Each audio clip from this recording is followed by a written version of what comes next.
a need for the media or maybe fans, but it's mostly the media trying to get a new face of the NBA. And Tatum's always brought up. Tatum's 27. SGA is 26.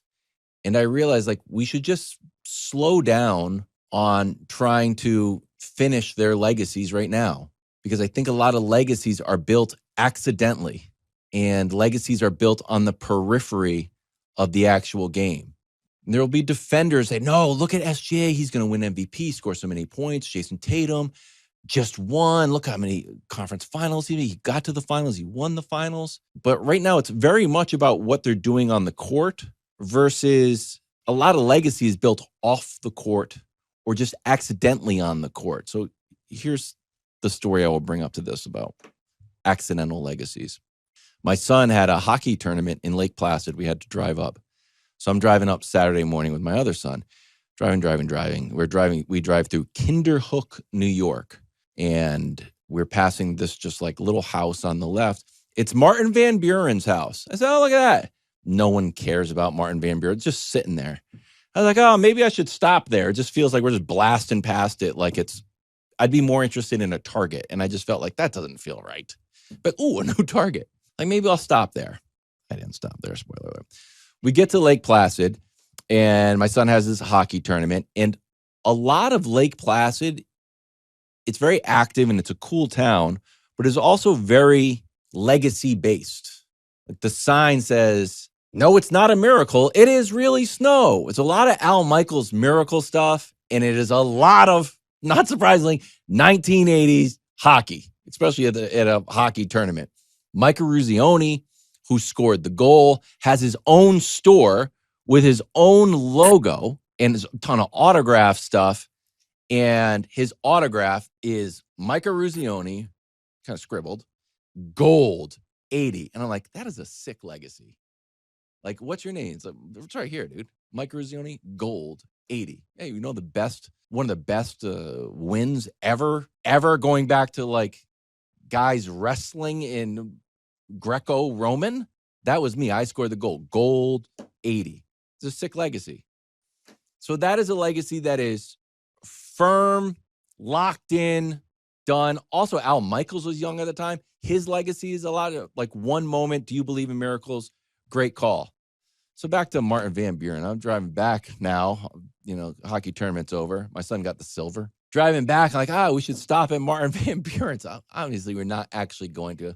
So I get home. I'm like, let me look up what Martin Van Buren did. So I'm save the time. My son's sleeping in the back. It was a long weekend of hockey. So I'm reading about Martin Van Buren's accomplishments, and it's like helped form, the democratic system. I'm like, okay, I'm sure a lot of people can lay claim to that. And then it also says helped popularize okay.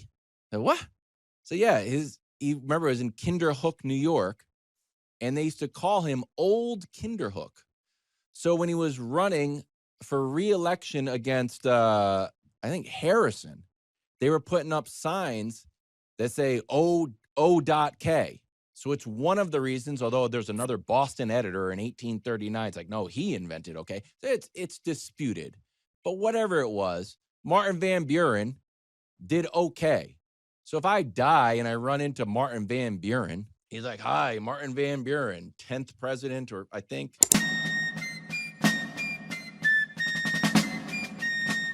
of the United States of America, helped establish the democratic system. Like, dude, hate to break it to you, you're the guy who did okay. He's like, no. I was the president. Like, no, dude, you did okay. That's your claim to fame. Moral of the story, that is an accidental legacy. When Kyrie got hurt his ACL, and was going to be out for the year, it felt like he knew he was going to be out for the year right away. It was a bad injury. Jalen Brunson rolled his ankle in overtime. It didn't seem as severe. Both guys, but more specifically, went to the line and hit their free throws and then couldn't get off the court. And I think everybody had the same reaction. Oh, that's a Kobe type moment. And that is one of Kobe's most iconic moments. It has nothing to do with him with one of his greatest games. Through another lens, it would be the beginning of the end of his career when you snap your Achilles. But that moment was part of his legacy where guys, I just watched Kirk Cousins snap his Achilles. He didn't realize it and like hopped off the field. It's not part of his legacy. Aaron Rodgers was like sat there. It's not really part of his legacy like it is Kobe's legacy. So the reason I bring this up is for SGA and Tatum, they're winning and they're great, but we're not quite ready, or we haven't given them enough time to find their accidental legacy. What are these little moments that encapsulate their career that aren't jump shots, that aren't dunks, that aren't even winning? I'll give you another one of Kobe because the anniversary came up the other day. Him and Matt Barnes. That's just an out of bounds play. And Kobe literally doesn't do anything. It's just, he stands there. That's his legacy. His 81-point game is his legacy too. But I would argue that the Matt Barnes play is more iconic about being locked in, being fearless. The other day, every time somebody hits a lot of threes, what do? Jordan shrug. I don't know what to do. I'm so good. Jordan shrug. That's the Jordan shrug is part of Jordan's legacy. And that was very late Jordan. That wasn't young slam dunk contest Jordan.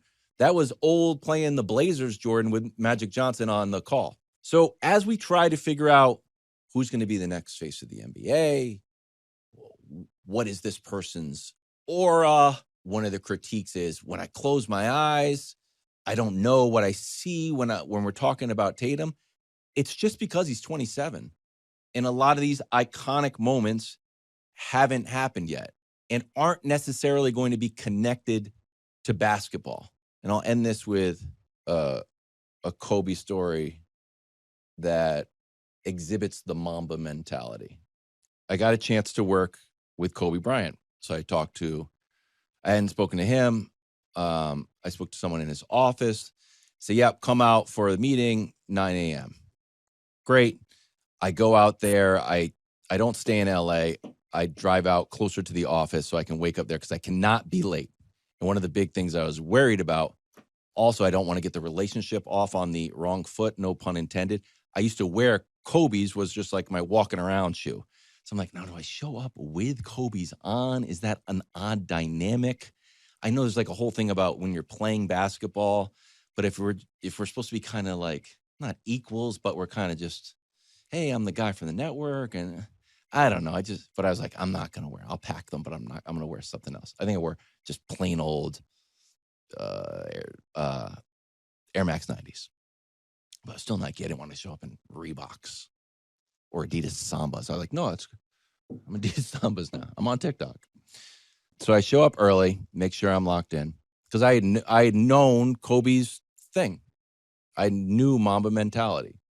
I show up early. I'm sitting at the desk like this, facing this way, and the door is over here. Kobe comes in, and the first thing he says, and I've been to a decent amount of meetings with people who work in sports. The person who you're meeting, if they're famous, is not under any responsibility to research you. In that case, me. I'm just like the producer there to help out. And Kobe walks in and he says, LaSalle guy. And I'm like, yeah, dude. I went to LaSalle, Philadelphia. Kobe's dad went to LaSalle. Kobe was slated to go to LaSalle, maybe. I was like, yeah. I was like, where were you? He's like, oh, I couldn't go. I was like, yeah, it was Johnny Carr, who went to a Roman Catholic, lived in my hall. He's like, oh, this is what we're talking. The moral of the story is this. I had been to 100 meetings. That sounds like I'm Mr. like meeting famous people. I had been to several meetings. No one ever cares. No one ever does the research. But the Mamba mentality was a real thing. So before he meets this random guy, it's like, I'm going to do some research on this guy. And this is, I hate to say it, not to sound super old.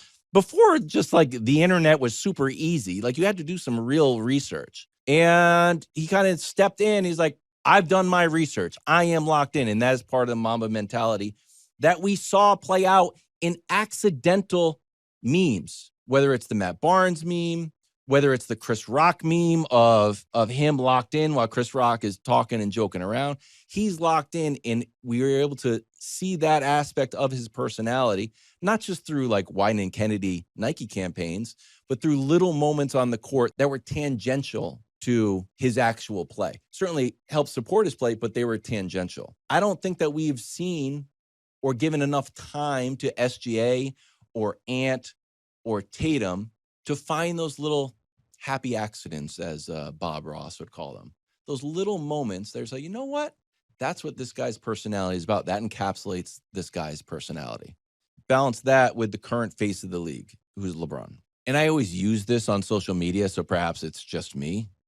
I think one of the defining images of LeBron's career is I think he's bent over like this. And he looks up with pure determination, and it feels inevitable that he is about to go full superhuman LeBron. It was just a random 2-second moment, but I think it encapsulates everything we see. And if you ever want to use a moment of determination, that's there. It's like, oh, that you're going to be as determined and as inevitable as LeBron. But it's just a 2-second moment. You can have all the LeBron moments for 20 plus years. It's just a 2-second moment that encapsulates everything that LeBron is.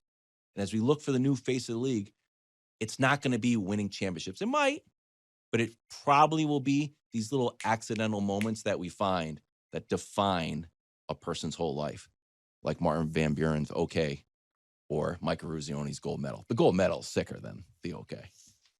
Thanks for watching. Subscribe here to get more from the show and to check out clips from other shows on FS1.